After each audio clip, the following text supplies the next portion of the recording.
Hello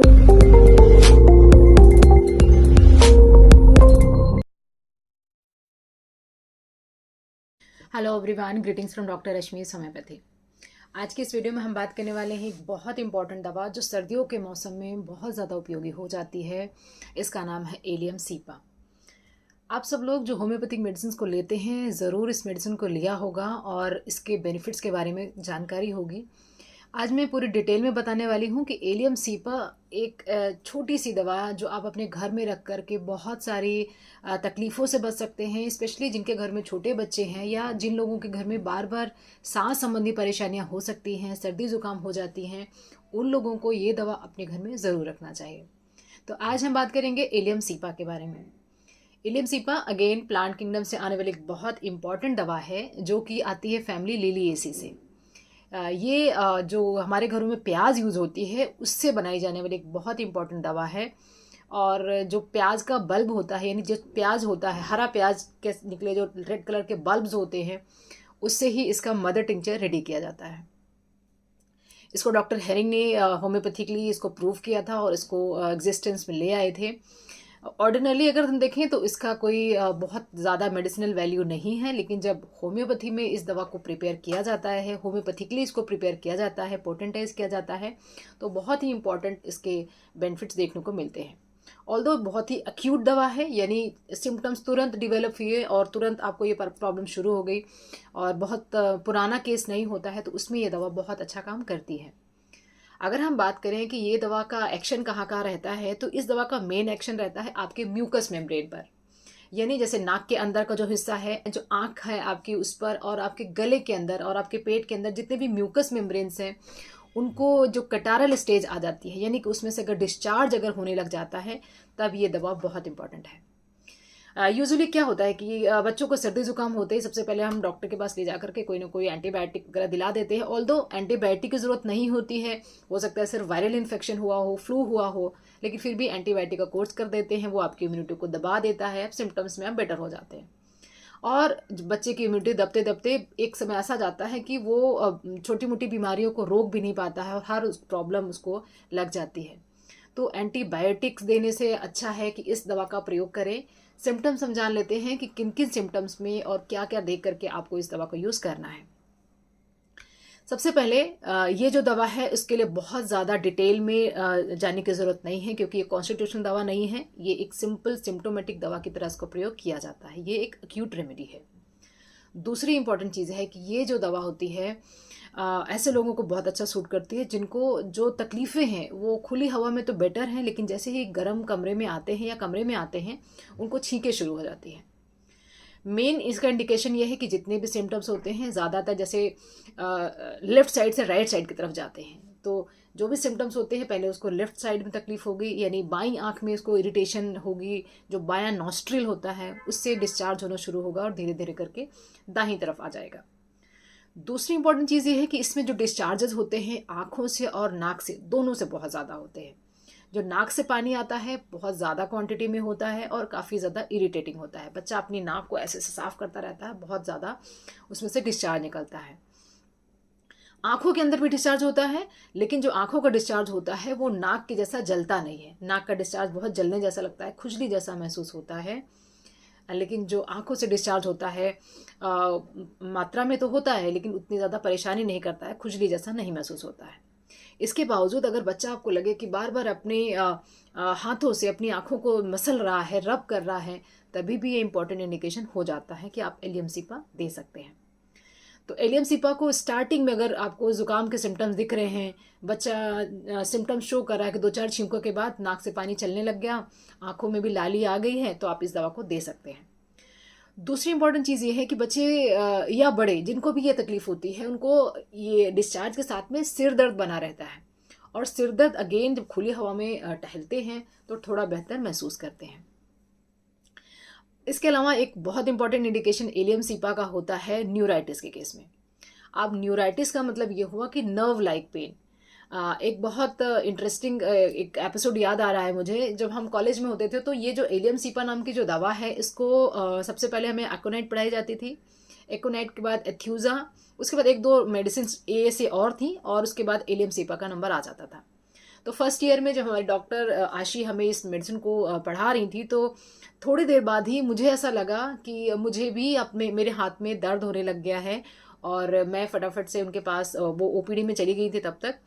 तो OPD में वो पेशेंट्स को देख रही थी और मैंने बोला कि मैम मुझे यहाँ पे ऐसा पेन हो रहा है। और उन्होंने बोला कि ठीक है, कोई बात नहीं, वेट कर लो आप, या रेस्टॉक्स नाम की दवा उन्होंने मुझे इंडिकेट कर दी कि आप इसको ले सकते हो और ओपीडी में आप जाके बनवा लो। लेकिन फिर भी मैं सेटिस्फाइड नहीं थी, क्योंकि मुझे ऐसा लग रहा था कि मेरा जो सिम्टम है वो एलियम सीपा से ही मैच करता है, क्योंकि मैम ने समझाया है कि यहाँ से लेकर यहाँ तक पूरा एकदम थ्रेड लाइक पेन होता है। तो मैंने मैम को बोला कि मैम ये मेरा जो पेन है यहाँ से लेकर यहाँ तक पूरा जा रहा है। तो मैम ने एक हल्की सी स्माइल दी, उनको समझ में आ गया कि ये फर्स्ट ईयर सिंड्रोम है, यानी फर्स्ट ईयर में जब बच्चे आते हैं एडमिशन लेके तो उनको हर मेडिसिन अपने से मैच करती हुई लगती है। तो एग्जैक्टली वो फर्स्ट ईयर सिंड्रोम ही था, मुझे कोई पेन नहीं था, बट उस मेडिसिन को पढ़ते पढ़ते ऐसा लगा कि शायद मुझे भी ऐसा ही पेन हो रहा है। तो सिर्फ एलियम सिपा के साथ नहीं, बहुत सारी ऐसी मेडिसिन थी जिसको हमें पढ़ते पढ़ते लगता था यार इसके सारे सिम्टम्स सबसे मैच होते हैं। तो एलियम सिपा का ये बहुत इंटरेस्टिंग एपिसोड था। और अभी भी मुझे ये बात, जब भी मैं एलियम सिपा के बारे में बात करती हूँ या सोचती हूँ, तो मुझे वो एपिसोड याद आता है। तो एलियम सिपा को एक इम्पॉर्टेंट एक फर्स्ट एड रेमेडी की तरह आप घर पे रख सकते हैं। कहीं भी कोई भी सिम्टम्स आपको महसूस होते हैं, बच्चे के अंदर, बड़े के अंदर, फीमेल के अंदर, मेल के अंदर, बुजुर्गों के अंदर, जब आपको लगता है कि अभी जुकाम मुझे लग गया है, या कई बार जुकाम लगने से पहले भी हमें लग जाता है, नाक के अंदर से इरिटेशन होने लग जाती है, सिर भारी भारी लगने लग जाता है, आंखों में खुजली मचने लग जाती है, तब आपको ये एपिसोड पता लग जाता है कि मुझे 1-2 दिन में जुकाम होने वाला है, तभी भी आप एलियम सिपा को लेना शुरू कर सकते हैं। इंडिकेशन इसका सिर्फ यही होगा कि नाक के अंदर और आंख के अंदर दोनों के अंदर इरिटेशन रहेगी, सिर भारी भारी सा लगेगा, खुली हवा में आपको अच्छा लगेगा, बंद कमरे में आते ही सिर और भारी हो जाएगा, नाक से और पानी आने लग जाएगा, आंख से इरिटेशन और ज़्यादा बढ़ जाएगी। तो ये इंपॉर्टेंट इंडिकेशन होते हैं कि आप एलियम सिपा ले सकते हैं। एक बात ध्यान में रखने वाली ये है कि एलियम सिपा के अंदर फीवर के सिम्टम्स नहीं होते हैं, यानी अगर आपको इन सिम्टम्स के साथ में फीवर जैसा महसूस होता हो, टेम्परेचर आपको आ गया हो, तो हम दूसरी दवाइयों के बारे में सोच सकते हैं, जैसे कि आर्सेनिक एल्बम है, हिपर सल्फर, या दूसरी जो दवाइयां हैं, बेलाडोना है, एक्यूट अगर प्रॉब्लम है तो उन दवाइयों के बारे में सोच सकते हैं। लेकिन अगर सिंपल जुकाम है, बुखार नहीं है, शुरुआती लक्षण है, आपको पतला पानी आ रहा है, गाढ़ा पानी अभी नहीं शुरू हुआ है, रनिंग रोज है, तब आप इस दवा को ले लेंगे या बच्चे को दे देंगे, जिसको ज़रूरत उसको देंगे, तो उसका जुकाम वहीं से वापस हो जाएगा और सारे सिम्टम्स में बेटर महसूस करने लगेगा। नेक्स्ट एक इम्पॉर्टेंट इंडिकेशन एलियम सिपा का आता है कि छोटे बच्चों के अंदर अगर हेमोराइड्स की प्रॉब्लम होती है, वहाँ पर भी ये इंडिकेशन बहुत अच्छा है, क्योंकि हेमोराइड्स का जो तकलीफ होती है बच्चों के अंदर भी कई बार देखी जाती है, या बड़ों के अंदर अगर होता है तो एलियम सिपा नाम की दवा दी जाती है। ऑल्दो ये बहुत ही रेयर सिम्टम है, बट इसका रिजल्ट काफ़ी ज़्यादा अच्छा है। एक और इम्पॉर्टेंट इंडिकेशन एलियम सिपा का है कि अगर ठंडी चीज़ें खाने से, ठंडी हवा लगने से, या ठंडे पानी में बहुत ज़्यादा काम कर लेने से भी जुकाम अगर लग जाता है, तभी भी आप एलियम सिपा दे सकते हैं। एलियम सिपा के साथ साथ में 2-3 दवाइयाँ और हैं जो आप जिसके साथ कंफ्यूज कर सकते हैं कि इन सिम्टम्स में हमें क्या लेना चाहिए। तो एलियम सिपा तब लेनी है जब आपको सिंपल जुकाम हुआ हो। दूसरा है आर्सेनिक एल्बम तब लेनी होती है जब हमें जुकाम के साथ बुखार भी महसूस होता हो। इसके अलावा सबाडिला तब लेनी होती है जब हमें छींकें बहुत ज़्यादा आती हों, लेकिन डिस्चार्जेस वगैरह, नाक से पानी जैसा सिम्टम नहीं होता हो। इसके अलावा यूफ्रेशिया एक इम्पॉर्टेंट दवा है जिसके सारे सिम्टम्स ऑलमोस्ट आपके एलियम सिपा के साथ मैच होते हैं, सिर्फ ये रिवर्स हो जाता है आँख और नाक के सिम्टम में। अगर जो आँख का पानी है वो जलने लग जाए तो यूफ्रेशिया नाम की दवा दी जाती है। अगर नाक का पानी जलता हो, नाक में इरिटेशन होती हो, खुजली मचती हो और यहाँ पे बच्चे का बिल्कुल लाल हो जाता हो, तब आपको एलियम सिपा देनी है। बस ये दोनों डिफरेंसेस अगर आप जान लेंगे तो आप बहुत ही अच्छी तरह से इस दवा को प्रयोग कर सकते हैं।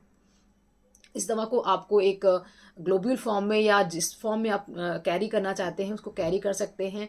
बच्चों के साथ अगर आप ट्रेवल कर रहे हैं और सिम्टम्स आपको जुकाम के लगते हैं, इमीडिएटली आप 2 ड्रॉप्स बच्चे के टंग पे डाल देंगे, तब बच्चा काफ़ी हद तक बेटर महसूस करने लगेगा। और जितनी भी रिक्वायरमेंट होती है कि अरे थोड़े दिन बाद हमें एंटीबायोटिक बच्चों को देनी ही है, वो टेंडेंसी आपकी ख़त्म हो जाएगी।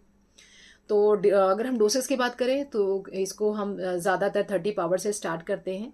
30 पावर की 30 CH की 4-4 बूंदें बड़ों में, 2-2 बूंदें छोटे बच्चों में दी जा सकती है हर 6 घंटे के बाद। और देखेंगे 3 से 4 दिन के अंदर जुकाम पूरी तरह से ठीक हो जाएगा और जितनी भी सिम्टम्स इससे रिलेटेड है उसमें आपको आराम मिलेगा। तो जो एलियम सीपा है एक अक्यूट बहुत ही सेफ होम्योपैथिक मेडिसिन है, जो विंटर्स के सीज़न में या जब भी स्प्रिंग का सीज़न आता है वहाँ पर भी इसको यूज़ किया जाता है। इसके अलावा कई बार बच्चा जब कॉफ आउट करता है, खांसी करता है, तो गले में ऐसा लगता है कि गला फट जाएगा।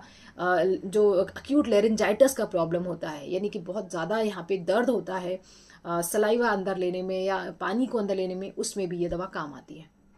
तो एलियम सीपा नाम के होम्योपैथिक मेडिसिन के ये इंपॉर्टेंट यूजेस थे, और इसको विंटर्स में या वैसे भी जब सर्दी जुकाम हो जाता है तो आप इसको यूज़ कर सकते हैं और इसके बेनिफिट्स का फ़ायदा उठा सकते हैं। तो फ्रेंड्स, ये सारी जो इन्फॉर्मेशन थी वो एलियम सीपा होम्योपैथिक मेडिसिन के बारे में थी और इसके इंपॉर्टेंट इंडिकेशंस के बारे में थी। आई होप कि ये इन्फॉर्मेशन आपको पसंद आई होगी। Wish you very good health. Thanks for watching.